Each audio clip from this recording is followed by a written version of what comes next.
Hello, in this presentation we're going to look at the team and leadership.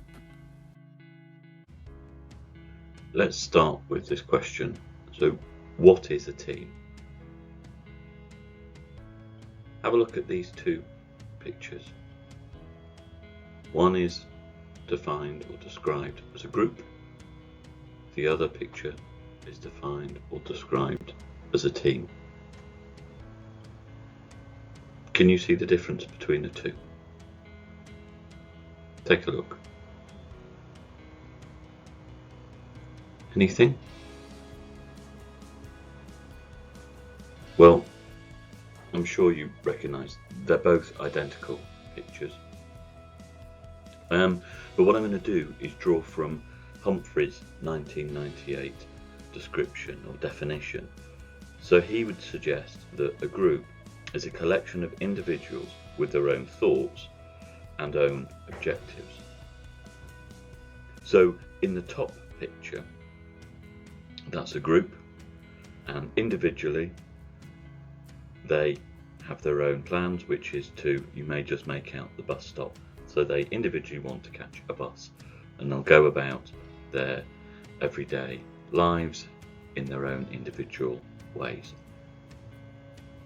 The picture on the bottom is of a team, and a team is when a group of people are working together to achieve a common objective. So in this case, the team at the bottom is waiting for a bus to go from Land's End to John O'Groats across the entire length of the country, which is for charity. So what we're illustrating here is a group is a collection of people with individual aims and goals that they are working towards, whereas a team is a group that are working together to achieve a common objective. Does that make sense? I hope so. Sullivan and Garland in 2010 distinguished between formal groups, so those that are established in an organisation with and around specific tasks, and informal groups, those evolving naturally from social interactions, which again is different context in which groups and teams might form. Honey 1998 suggests that teams evolve from groups. And it's important to recognise that both groups and teams can and do generate loyalties. For example, professional groups, be that Royal College of Nursing, Royal College of Occupational Therapists as an example, may hold a view or take a direction that you as a member of that group are not entirely comfortable with. However, you may restrain or adjust your position so as to accept or to maintain your membership of that group. Therefore, as a leader, understanding the complexity of teams and groups is key. Recognising that each person brings their own personal values, and the group or team might demonstrate values or views that differ from those. This leads to challenges in maintaining the team. Be aware of the positive and negative issues with group and team dynamics that impact on individuals' personal values.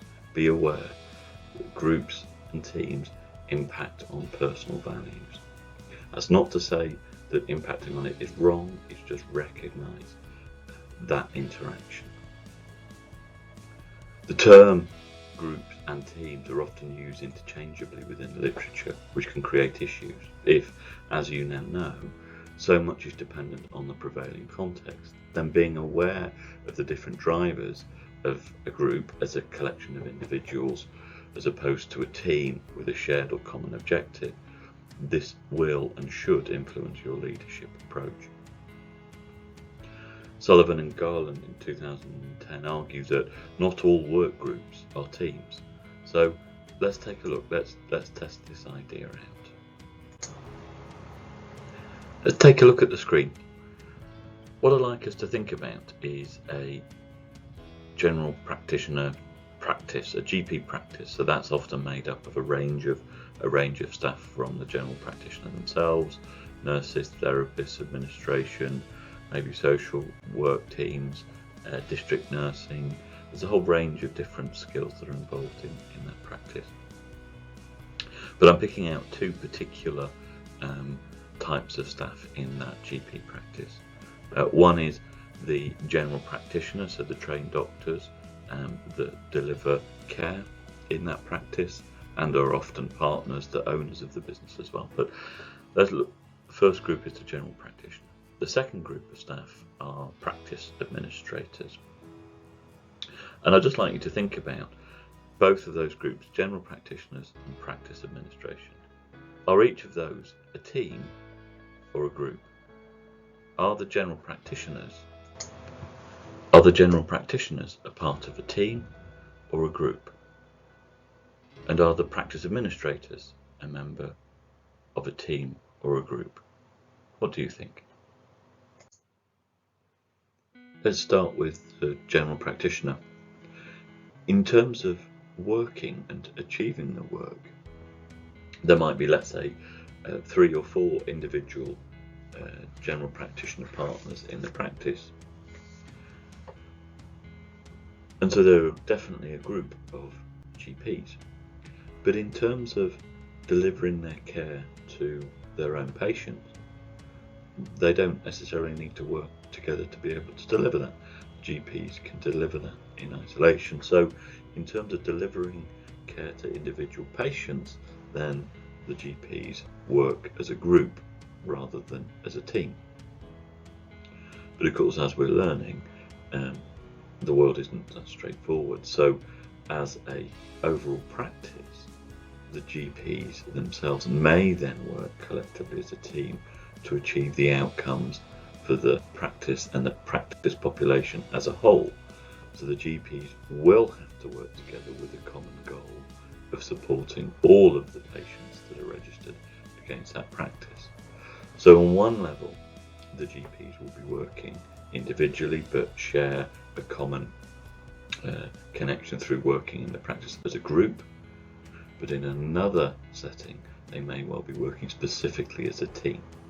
Your job and the leader's job is to understand and help to identify the differences when that happens, because there will be different dynamics occurring.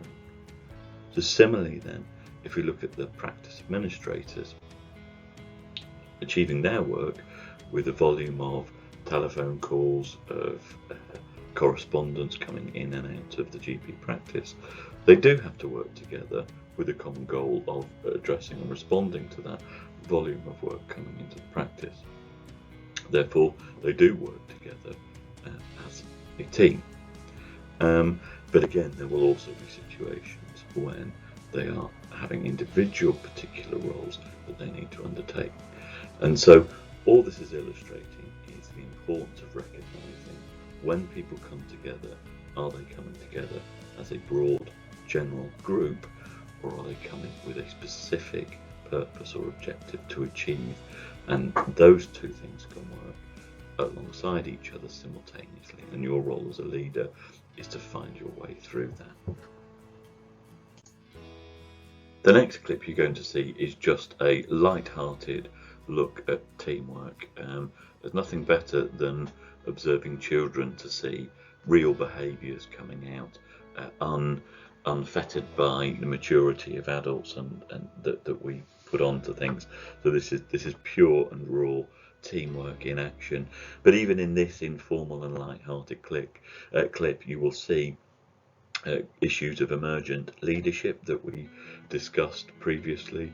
You'll see these are two formal teams set up. You'll also see the impact of some of those group dynamics on individual members.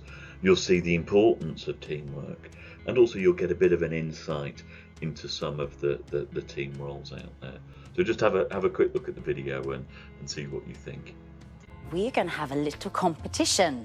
What will happen when Leighton and Enzo compete as opposing captains? Oh, Leighton seems quite happy and up for this competition, but are they going to be rivals, or are they going to prioritise the friendship?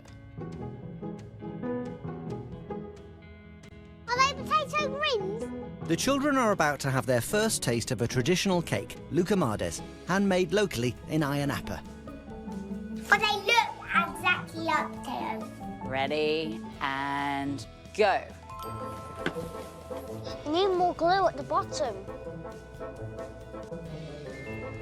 Dribble syrup, and then we can try stacking it up. The teams have just 5 minutes to build the tallest Lucamades tower. That is bad. I wanted him. I was gonna let him win. Why?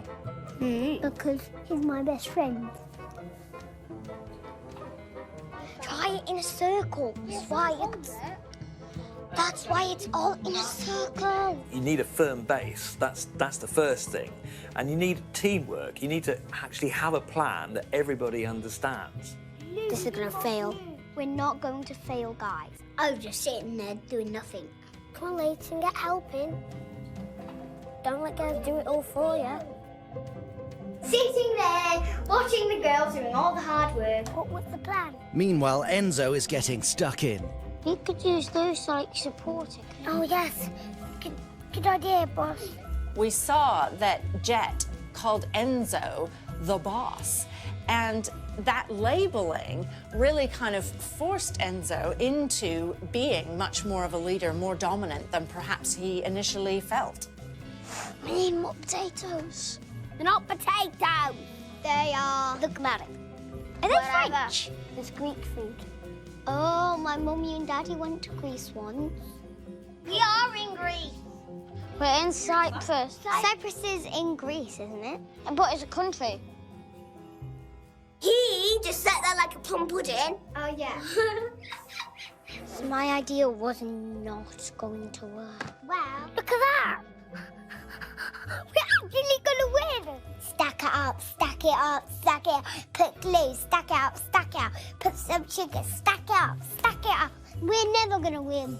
Don't worry, winning doesn't matter. Oh no, don't give up. I'm gonna count you down. No. 3, 2, 1. Hands off. Come on. I would like to introduce the theory to support the arguments in terms of why theories of leadership, and in particular theories of team working, are so important, and even more so in a health setting. I'm not going to go through these in great detail. There's a lot more information you can find for yourself, and you can find these references at the end of this work package. But if we start at the start with Taylor in 1947, so we can think about this era as post-war, following World War II. And Taylor is seen as the father of scientific management, and he referred to the rabble hypothesis, and that individuals should work in isolation for maximum efficiency. So not necessarily a particularly strong advocate for teamwork. As you can see, he was absolutely of that time and period of the mechanical idea of the organisation, that people work as a cog in a particular machine, and they must focus on their specific skills and roles. Hawthorne studies are often well known and referred to, which we can come back to, and actually the original studies was focusing on the impact of working conditions on productivity. And there were a range of findings, and one set related to the strength of the group or team to be able to manage the norms. So recognising the people as social animals, and an informal nature of organisations. The second area was recognised later on in 1958 by Landsberger, that actually productivity increased when individuals and or groups were singled out and made to feel important, and that's what we refer to as the Hawthorne effect. So as a result of when the study was undertaken in 1924 to 32, they were focusing on the role of groups and teams, but actually what they observed by reflecting on what they could see was that the group that were a part of the study that had the focus and the attention and the support had a higher level of productivity and motivation compared to the teams that weren't a part of that study, and that's what's referred to as the Hawthorne effect, and really brings out this idea of understanding the way teams work and focusing on them can have an economic productivity benefit to organisations.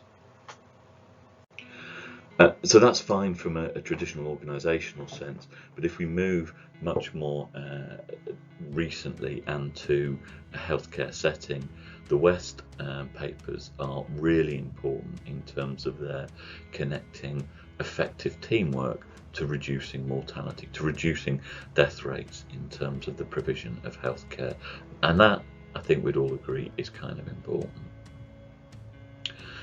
Muckamel's 2009 article identifies a link between better teamwork and better care, but in particular in the context and setting of nursing homes. And also, and then more recently, Dakar's 2010 work looks at team working and the impact on innovation. So there's a big jump there from the original understanding of organisations working, from Taylor seeing the individual operating as one cog in a broader machine, to Hawthorne studies reflecting on the importance of teamwork and therefore impacting on productivity, and moving into a healthcare setting in terms of what's important in health is maybe less economic incentives but more better and improved health outcomes. This evidence starts to link good team working to better outcomes. Therefore, team working, good team working makes a difference. Similarly, bad team working will have consequences. So team working, the theories to support how we approach team working are incredibly important. One particular theory I'd like you to stop and take a look at is Tuckman's work. Now, this is from 1965 and updated, he says, more recently to 1977, but this is some good 50 years old.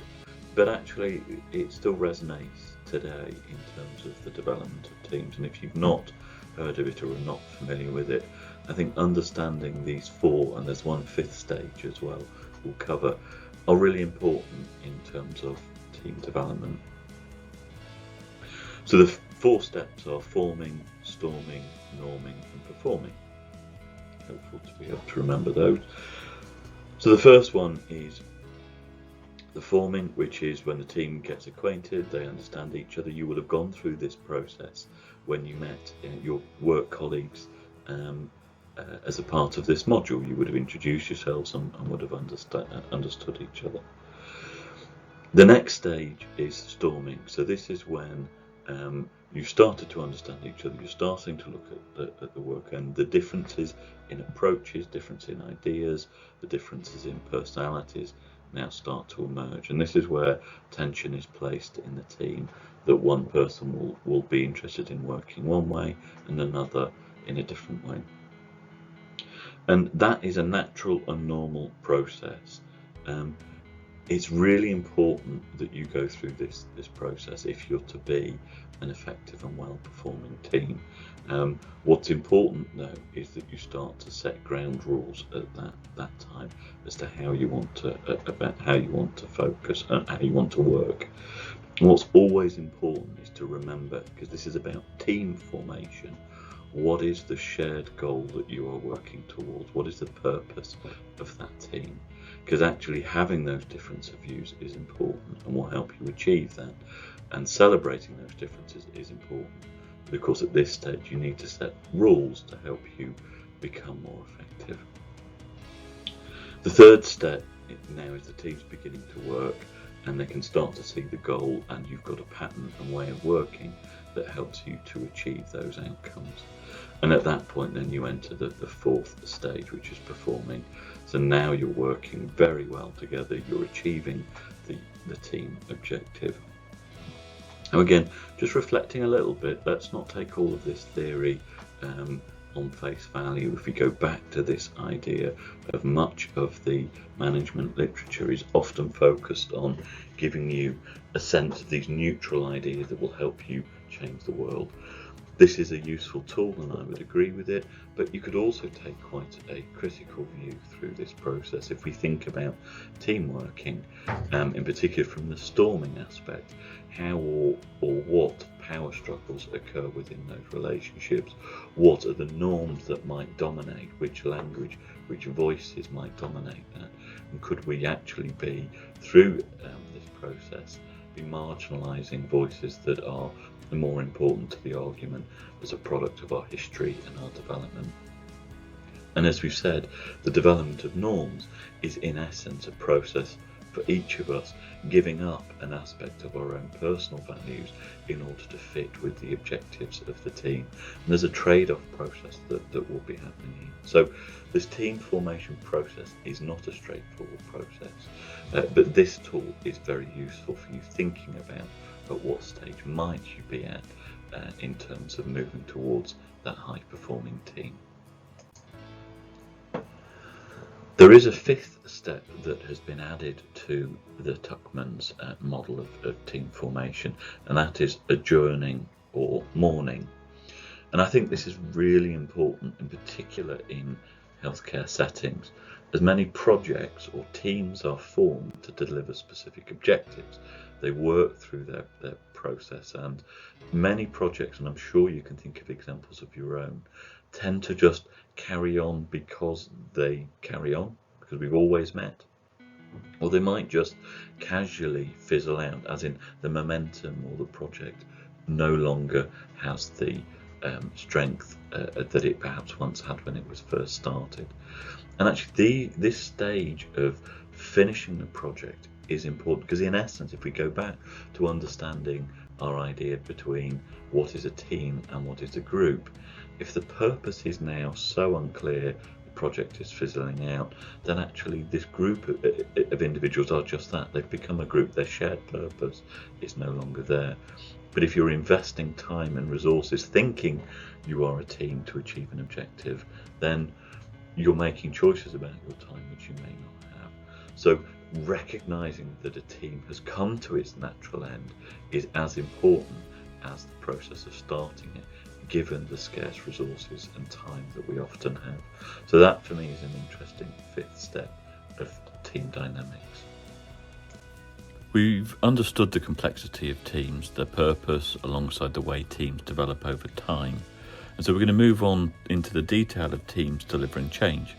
So I'm going to introduce the next clip, which again is another light-hearted introduction to the idea of roles within a team. And this sets out an example of how a project, team and its roles might be performed.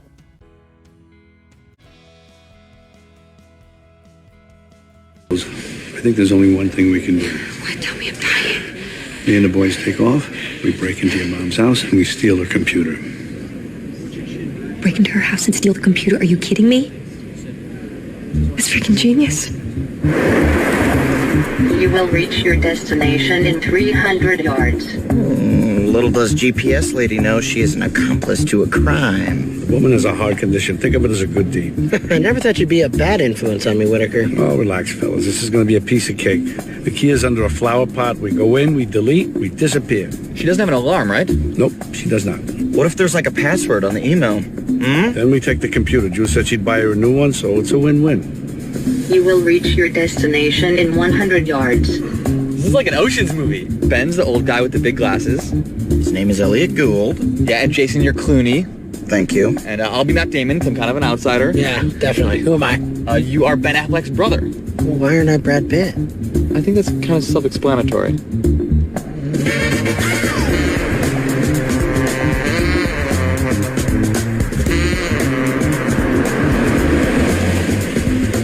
Okay, Clooney. You're behind the wheel. Park on the street. Keep the engine running. Your eyes open. Damon, Affleck's brother, you're with me. All right, let's do this. Remember, the key's under the flower pot.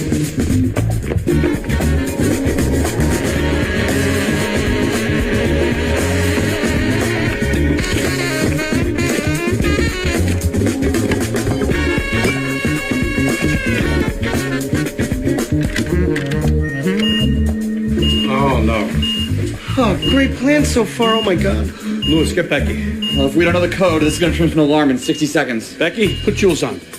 She put me on hold. What is wrong with that girl? This is so not good. What are we supposed to do, Ben? What are we... Stop eating. Go look for the computer. Right now. Go. No, separately. Separate. Ben, you there? Becky, don't screw around. Put Jules on. It's an emergency. She's in a meeting. Interrupt her. Ben, what's up? Jules, your mother has an alarm. No, she doesn't. Yes, she does. I'm in her kitchen. It's about to go off. What's the code? I have no idea. Ben, listen to me. I know this woman. That is a fake alarm that she bought off of some infomercial or something, okay? It's not real. It's not connected. It's just to scare off burglars. She says it's fake. It's just to scare off burglars. Oh, well, it's doing a good job. Listen, my parents would never pay for an alarm, okay? They're the cheapest people in America. Okay, well, it hasn't turned into an alarm yet. It's still beeping. That's because it's a fake. Trust me on this one. Have you found the computer? It's not down here.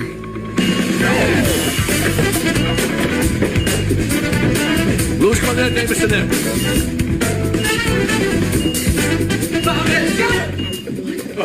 We found two. Which one is hers? The white one or the silver one? The white one or the silver one? The white one or the silver one? White one or the silver one? Your mom's computer? Yes, it's white. I got it fixed for her once. I'm positive. The white one. Wait.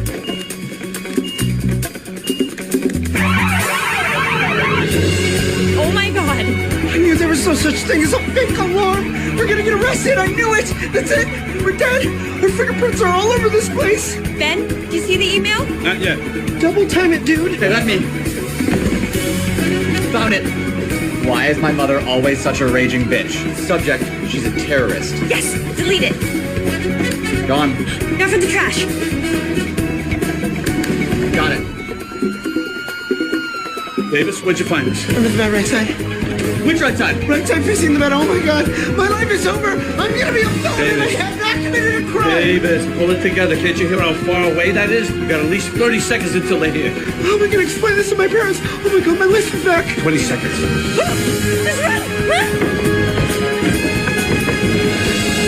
Give it away now. Just give it away. Yeah, here we go now. Still gonna do what you wanna do. Come here, mom. Talk to me. Talk to me. Look like you're really good to me. You to talk to me. Really gonna walk with me. Put it on, dog. Yes, like you never did before for me. Wanna break your back and I break your neck. Put it on close with me. Jason! I wanna lock it down. Hit with that. Open the door! Every time I come through this little freak girls, always at the Open the door! I hope you enjoyed that. So if we accept teamwork is important, and also we can see that groups and teams can form fairly easily, but I think within that video as a humorous, light-hearted example, it can be leadership that has an important impact on the outcomes for that team. So we need to understand team roles, who has what role to play. And I'd suggest that a lot of time the team roles that we play are often just intuitively taken. We aren't necessarily allocated roles, but we assume them given our experience or our personal preferences. And we might be aware of the roles that we take within the team, even if we're not allocated to them. But that is often just awareness of the role and not a clear understanding of the mix of different roles. And as a leader, our response won't change unless we have a good consideration of the roles that we need to deliver the outcome that team wants to achieve. What you can see on the screen are three particular authors: Humphreys, Belbin, Marquis and Huston. All of them identify varying but similar role types for teams. Please take time to have a look at them. Both Humphreys and Marquis and Huston are available in Barr and Dowding, but I'd also look for other examples that might be of interest to you. There is no I in team is a quote used or emerged from a sports context, and meaning do not work alone but work together to achieve a goal. But we know leadership is complex, right? When we're part of a team, we don't leave our thoughts, preferences and values at the door, do we? Presenting a team with no I, no us in it as individuals really is a false proposition. And as Cogler Hill in Northhouse 2016 suggests team leadership is different to leadership within the organisation. And so what we mean by that is that team leadership happens outside of or alongside the formal structures and hierarchies of the organisation and needs to be considered in different ways. I really like Barger's 1996 suggestion that leadership is about mediation and coordination. So a good team leader needs to be behaviourally flexible and have a wide repertoire of actions or skills to meet the team's diverse needs.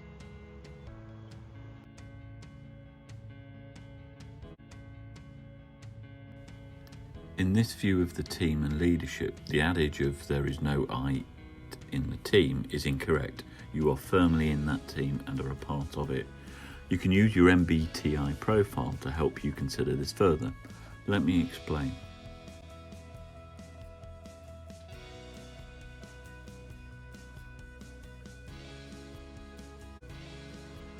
So to return to the MBTI, and this, if you remember, was my particular personality type. And what you'll see through the website that you've got access to is the descriptions of the areas, the potential development areas for each personality type. And mine has got these three characteristics. And remember, this is to help guide your conversations. It is not a prescription about who you are, or who I am in this case, and what I can and can't do. It helps the conversation.